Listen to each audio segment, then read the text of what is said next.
Guess it was about 6 years ago, my son Brogan, when he was a senior in high school, needed an Eagle Scout project.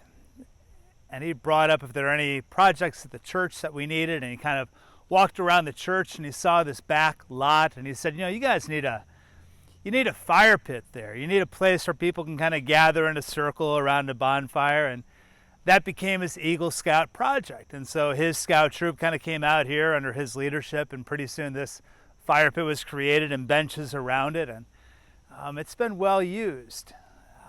Just this past Tuesday, the men began our Tuesday morning Bible study. Usually we have breakfast, and we're not meeting inside, not having breakfast, and instead we chose to gather out here with a bonfire blazing and the dawn kind of rising. And we're looking at Hebrews chapter 1, and next week we'll look at Hebrews chapter 2. And it was good to be together with the guys outside. Various guys brought donuts, everybody had coffee, they had lounge chairs, we had masks on, and we were here together.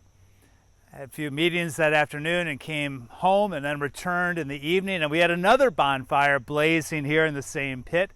Another group had decided to gather, and we're roasting hot dogs before the ordination and installation of our new officers.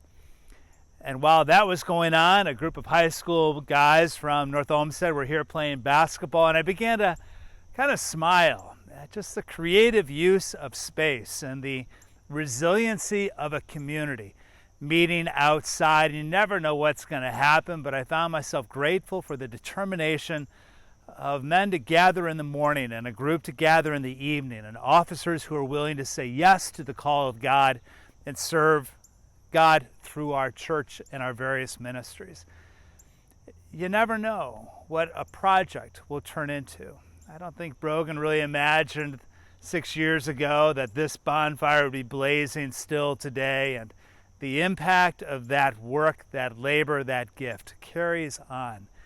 So a few different points here. You don't always know what the gift of your time, your labor, your offering, your contribution, your prayer will make.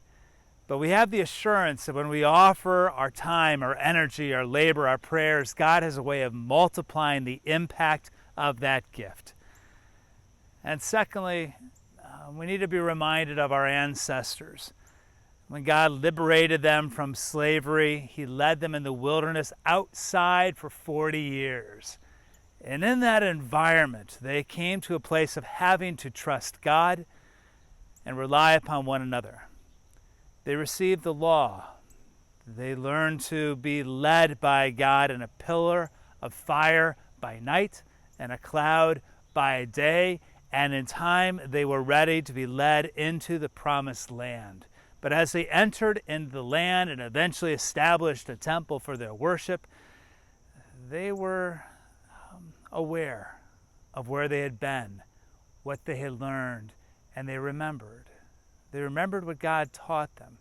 They remembered how they came to trust God and rely upon one another, and I believe that we too, when we eventually get back inside, will remember. What did we learn in this time of being outside, coming to trust God, rely upon one another, and enter back into a space that's familiar with a new faith, a greater sense of gratitude, and a determination to continue serving God, trusting God to make an impact on our world for the good.